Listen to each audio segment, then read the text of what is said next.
राम राम, जय जवान जय किसान। कैसे हो सारे? ठीक हो भाई जी? हाँ जी, मैं तो बिल्कुल ठीक हूँ, अच्छी हूँ। अब वो नहीं बोलने का, मीडिया बिल्कुल चुप है। देखो मीडिया एकदम से शांत है। पता है क्यों शांत है मीडिया? जब रिया चक्रवर्ती के पास में 30 ग्राम के करीब समथिंग मिली थी गांजा, चलो अच्छी बात है, पुलिस ने इंक्वायरी करी, जांच करी, ये करा वो करा, अच्छी बात है, करनी चाहिए। चाहे अगर कोई भी ऐसी चीज मिलती है किसी भी व्यक्ति के पास में तो करना चाहिए उसको, और उस पर ध्यान देना भी चाहिए। भाई कोई गलत चीज जो हमारी सरकार या हमारे युवाओं के लिए खराब है तो उस पर पूरा ध्यान देना चाहिए। लेकिन ध्यान वहां क्यों नहीं जा रहा जब क्या बोलते हैं, उद्योगपति के पास में मुद्रा पोर्ट से 9,000 करोड़ की हीरोइन बरामद हुई है, तो वहां क्यों नहीं जा रहा? अडानी जी के पास में वहां क्यों नहीं जा रहा? सारा का सारा ध्यान सरकार का भी और मीडिया का भी। उस टाइम पे मीडिया ने क्या दिखाया? एक चीज दिखाई थी मीडिया ने, बस रिया चक्रवर्ती रिया चक्रवर्ती रिया चक्रवर्ती। एक लड़की के पीछे इतना पड़ गए थे लोग।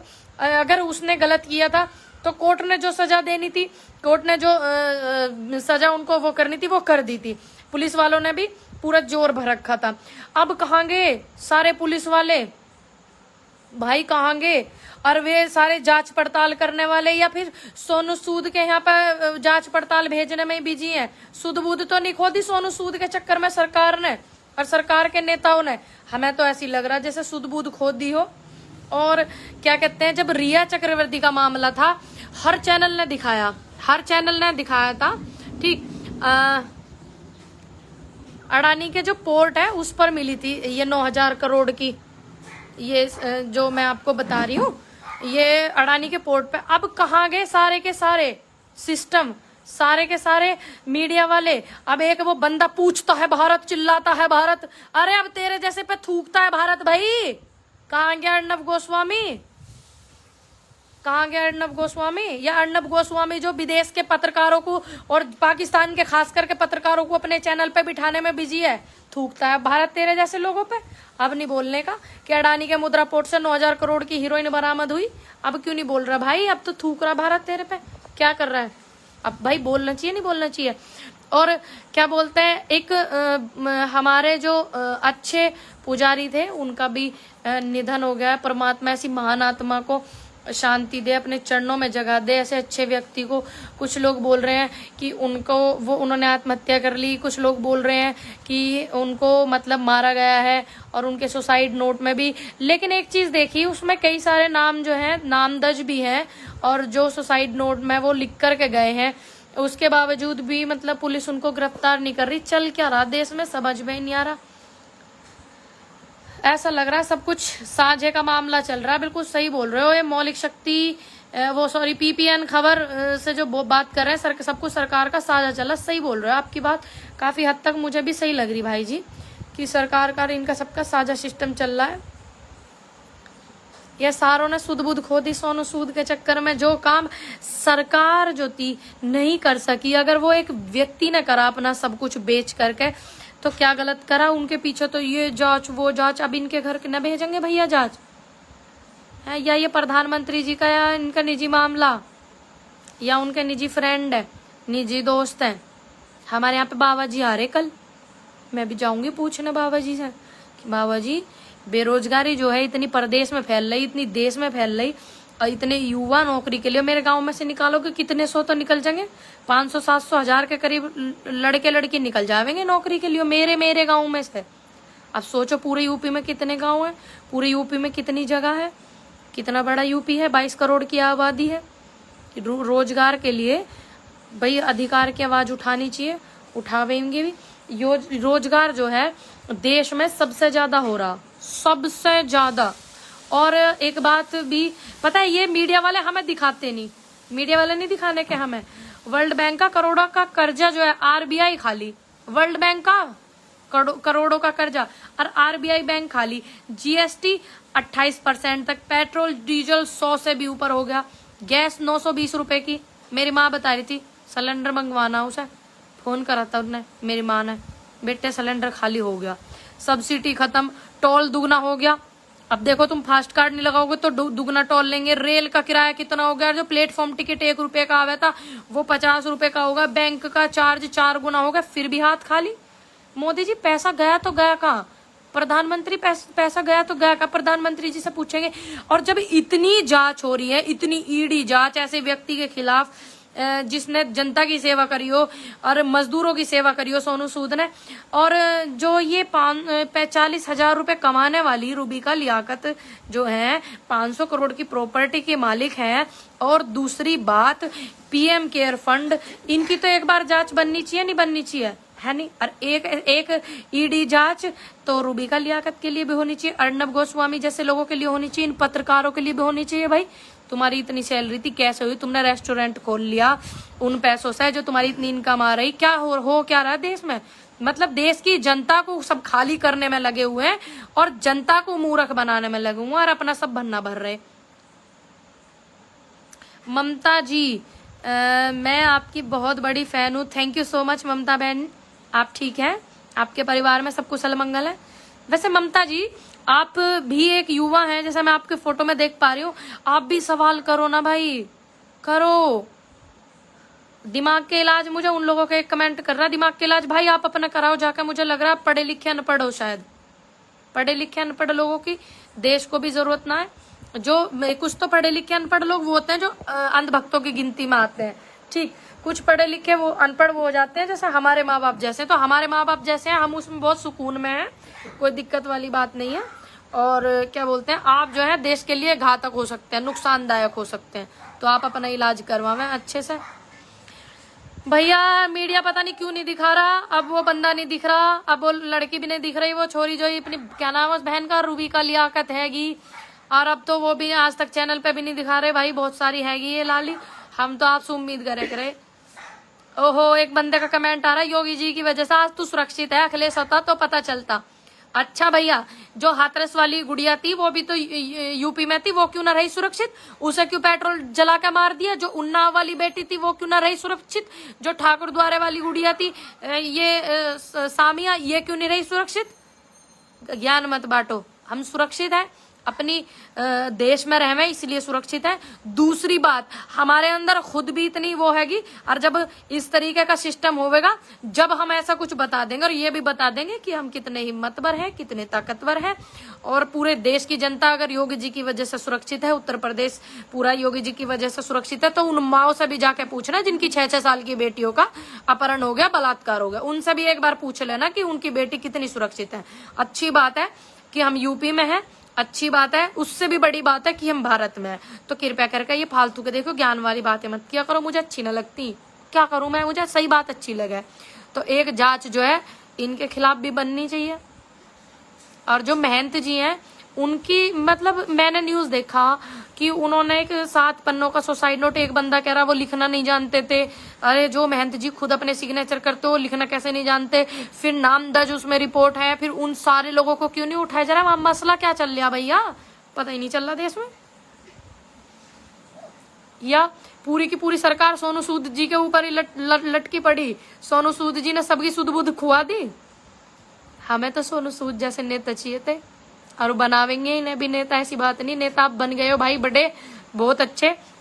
और मेरे जैसा जो युवा है आपसे बहुत इंस्पायर होता है, और मैं तो ये बोलूंगा कि आपको पूरे देश की राजनीति में आना चाहिए, क्योंकि देश की जनता को आप जैसे व्यक्ति की बहुत ज्यादा जरूरत है। मैं तो बिल्कुल ठीक हूँ, कुछ लोग मेरा इंतजार कर रहे थे कि ये ठीक ना रहे, पर उस परमात्मा का, मेरे बुजुर्गों का, मेरे माँ का, मेरी चाची ताई इतनी सारी हैं, सबका मेरे पे बहुत आशीर्वाद है, तो इसलिए मैं ठीक हूँ। आप बताओ, आप सब ठीक है? बाबा जी आ रहे भाई जी कल, मिहिर भोज, सम्राट मिहिर भोज सिंह गुज्जर जो कॉलेज है दादरी में, वहां पर आ रहे हैं। और भैया मेरा अनुरोध है, बाबा जी आ रहे, हो सकता है बाबा जी तक ये बात ना पहुंचा रहे हो, यूपी के जो मुख्यमंत्री योगी आदित्यनाथ जी हैं उन तक ये नीचे वाले लोग बात ना पहुंचा रहे हो, तो तुम जाओ बाबा जी से पूछो कि नौकरी कहाँ है और इस कॉलेज को कब वो बनाएंगे, स्नातक बनाएंगे, ये भी पूछ के आना। और ये भी पूछ के आना कि बाबा जी आप जो है इस कॉलेज में कितना पैसा दे रहे हैं, ये भी पूछ के आना भाई कॉलेज के। या फिर रिबन काटना आ रहे, या फिर जो मूर्ति रखी गई है आसपास के क्षेत्र के सभी लोगों ने पैसे दे करके उसको मूर्ति को बनवाया है, मिहिर भोज, सम्राट मिहिर भोज जी की, प्रतिमा को, या बस बाबा जी रिवन काटने आ रहे हैं, 2-4 करोड़ रुपए कुछ देकर जाएंगे, ऊपर वे बन जाएंगे ना कमरे, और फिर उसमें बहुत बड़ी बड़ी पढ़ाई हो जाएगी, B.Ed M.Ed पे ये सारी शिक्षा आ जाएंगी, तो और ज्यादा हो जाएगा, और ज्यादा अच्छा हो जाएगा ना कॉलेज का। मेरे यहाँ से भी पास ही पड़े 20 किलोमीटर, और तो इसीलिए बाबा जी से ये पूछने वाली बात है, ये तफरी वाली बात ना भाई, मजाक में नहीं लेनी कि बाबा जी क्या आप 2-4 करोड़ रुपए दे करके जाएंगे कॉलेज की संस्था को, जिससे कॉलेज में सुधार हो सके, और बेहतर लाइब्रेरी और बेहतर ज्यादा इसमें वो आ जाए ये तुम्हारा कोर्स। तो इस तरीके की बातें आपको पूछनी है। सबसे अहम जो सवाल है आपको ये पूछना है कि आप रोजगार यूपी में आपने कितने दे दिए, सबसे अहम बात है, क्योंकि बहुत देख लीजिए परसेंटेज निकाल करके, यूपी की भी और पूरे भारत की भी, 2014 से पहली, 2014 के बाद की, और 4-4.5 साल जो है यूपी में हो गए, 4-4.5 साल इनकी निकाल करके आप देखना। अनिकेत, थैंक यू अनिकेत भाई, भगवान मुझे ठीक रखेंगे ना, आपको भी रखेंगे, परमात्मा सब ठीक रखें। ये बात बहुत पूछने वाली है। I proud you Poonam ji, मेरा नाम बोलो please. Ram Kumar ji, thank you so much. और क्या बोलते हैं, आप जो है ये बात पूछनी है, जितने भी लोग उनसे मिलने जा रहे हैं ना, और जितने लोगों को मिलने दिया जाए, वैसे मुझे लगता नहीं कि सच से कोई रूबरू हो जाए वो, क्योंकि सच एक ऐसी ताकत है, उससे हर कोई व्यक्ति रूबरू नहीं हो पाता। सच में इतनी ताकत होती है, अच्छा व्यक्ति उसके आगे नहीं टिक पाता। तो तुम देखियो, मिलने का कोशिश करियो। दिनेश चंद, आप हमेशा खुश रहो, आप हमारे देश की होनहार बेटी हो। थैंक यू दिनेश भाई जी, मैं बिल्कुल ठीक हूँ सोनाराम भाई। और ये सच का सामना करना हर किसी के बस की बात नहीं है, मुश्किलें आती हैं, गिरना उठना, उठकर क्या संभलना, ये बहुत बड़ी बात हो जाती है। जिसने ये चीजें पार कर ली और फिर जिसने सच का सामना कर लिया, बड़ी बात वो है। ये सब चीजें बड़े नहीं है। मान लीजिए आप कोई एक बार MLA बन जाता है, तो हम उसका एक एक्सीडेंट तरीके से भी कह सकते हैं पहली बार, लेकिन बाद में बनना, लगातार बनना, ठीक उन चीजों को मतलब हमें मेहनत लगता है, वो चीजें मेहनत लगती है, चाहे इसमें कोई भी हो, आप हैं, मैं हूं।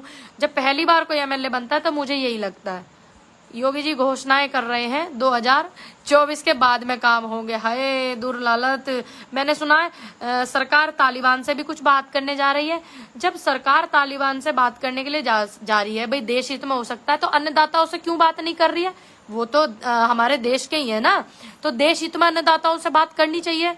जब वो दूसरे देश के लोगों से, तालिबान के लोगों से बात कर सकती है, और उसको देश हित में बता रहे हैं वो लोग, ठीक, और वो देश हित में बता रहे, तो हमारे जो बुजुर्ग अपने बैठे हुए हैं बॉर्डर पे, अच्छा चलिए, आपका मन किसी कमेटी से बात करने का नहीं है, सरकार के लोगों का, सरकार का, नेताओं का मन किसी कमेटी से बात करने का नहीं है, तो जो बुजुर्ग वहां किसानों पे बैठे हुए हैं, आप अपनी अच्छी सी सिक्योरिटी लगा करके हर बॉर्डर पे जाइए, हर बॉर्डर पे देखिए जा करके, हर बॉर्डर पे आप किसानों से खुद रूबरू होइए। मान लीजिए आपका मन कमेटी से बात करने का नहीं है, मोर्चा से बात करने का नहीं है, तो आप खुद उन बुजुर्गों से बात कर लीजिए, खुद कर लीजिए। जब आप तालिबान से बात कर सकते हैं, तो मेरे किसानों से क्यों नहीं कर सकते? मेरे ये सवाल है मेरा नरेंद्र मोदी जी से, और क्योंकि सरकार उनकी है, सभी को पता है, बीजेपी सरकार नहीं है, मोदी सरकार है देश में, तो उनसे आप क्यों नहीं बात कर सकते हो? करो आप उनसे बात। मैं मानती हूँ कि आप जो है हमारी जो कमेटी है उसको नहीं बुला रहे हो, मत बुलाइए आप कमेटी को।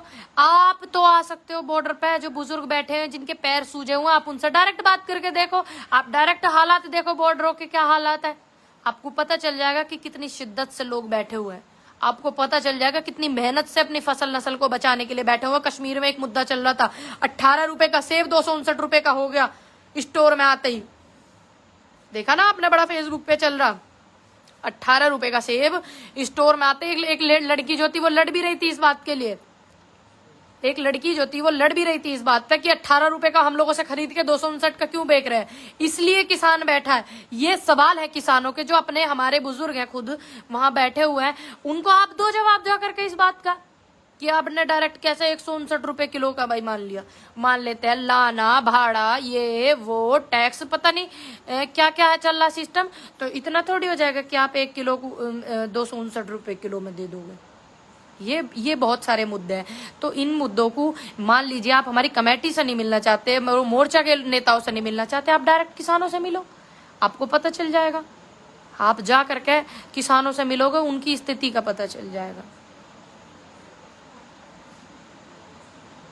जी मैं बिल्कुल ठीक हूँ। जब तक अपना ध्यान रखेगा, बाबा जी आ रहे हैं, बाबा जी से मिलिएगा, योगी आदित्यनाथ जी से, और उनसे सवाल कीजिएगा। आप युवा हैं, बोलिएगा हमें नौकरी चाहिए।